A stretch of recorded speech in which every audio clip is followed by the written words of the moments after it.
Welcome to the Tuesday edition of Want's World, and I'm going to do some cooking because I am in lockdown as of Saturday morning when the government announced that my street was going to be locked down because of some COVID-19 positive cases. Not sure what's going on, but anyway, I can't leave my street, can't get any new food, so I'm going to have to make do with what I have. And I mentioned in a previous video that I was given about 3 or 4 kilos of mangoes, and I turned some of them into mango chutney. Well, today I'm going to make a mango cobbler, and I'll also talk about how I made the mango chutney. It all begins here. You have to peel the mangoes and slice or chop them, as I've done here, and they've been sitting in a simple syrup for quite some time. Now I'm going to move on to the actual recipes.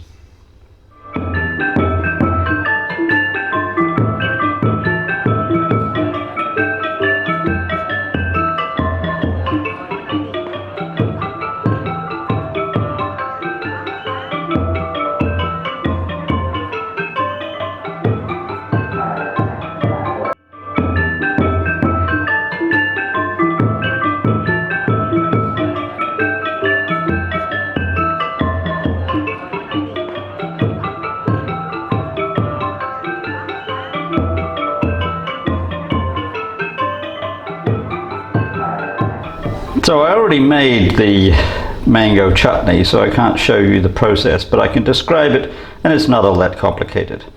I started off with 2 cups of chopped mangoes, about half a cup of the syrup that they were in. The syrup is a simple syrup.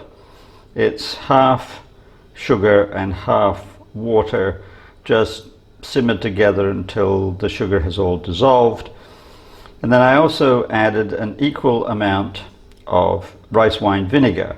I like rice wine vinegar because it's kind of mild. I don't like other vinegars that are a bit stronger. Add some golden raisins, just a couple of tablespoons full, and spices as you prefer.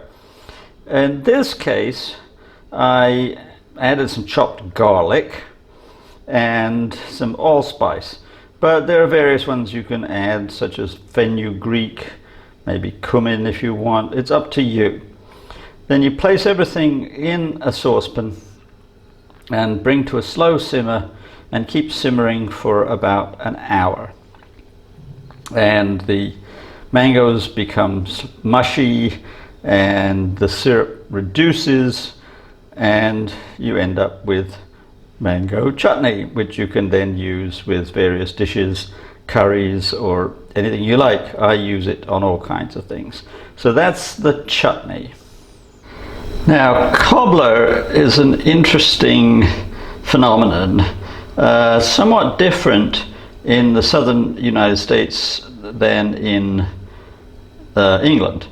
In England, cobblers tend to be fruit on the bottom and some kind of flour mixture on top, sort of like cake batter in a way. Southern United States cobbler has the batter on the bottom and the fruit on the top, rather like a batter pudding in England, where you have an egg and flour batter on the bottom and fruit on the top. But this time it's going to be more like a cake batter on the bottom and fruit on the top. I'm starting off with 4 tablespoons of butter, which I'm going to put in the oven and just melt. And then I'm going to add a mixture of flour, sugar, and milk in the ratio of 1 to 1 to 1, with a little bit of salt and a little bit of baking powder. And then I'm going to put the mangoes on top and bake for about 50 minutes. So let's get started. So now I'm going to make the batter, and it's 3/4 of a cup of flour and 3/4 of a cup of sugar, and I'm going to add 3/4 of a cup of milk, and then I'm also going to add a teaspoon of baking powder and just a pinch of salt. So let me get started with the batter. I'm just going to add a little bit of milk at a time because I want it to be a thick batter and I don't want it to be too runny. And yeah, actually I didn't add all of the milk because it's already thick enough.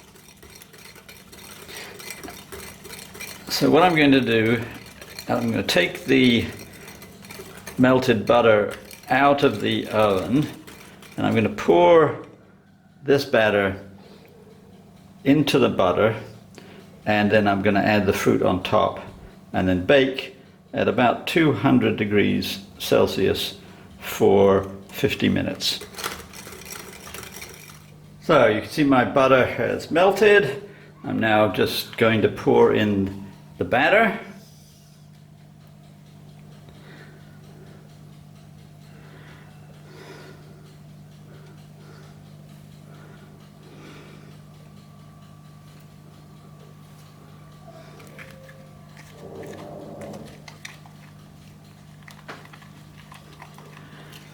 I'm going to use a spatula to get the last few bits out.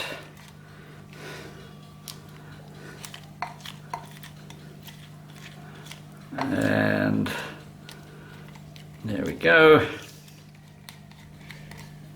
Now I've never done this before, so I've made batter puddings before, English batter puddings. Very good at that because the batter is the same batter as for tortillas and English pancakes and whatnot, so I'm well used to that. Now I'm going to use a slotted spatula to get the mangoes out of the syrup because I don't want it to be too liquid. Apparently, if you want to, you can use canned peaches, or you can use fresh fruits of any kind, really. Peaches are very common in the American South. So I'm just going to add the mangoes now.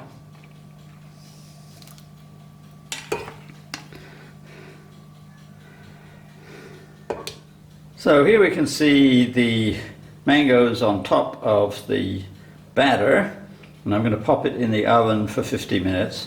The recipe that I was using calls for sprinkling the top with sugar, but I'm not going to do that for two reasons. One, because the mangoes have been in a single syrup for quite a long time, so they've got plenty of sugar on them.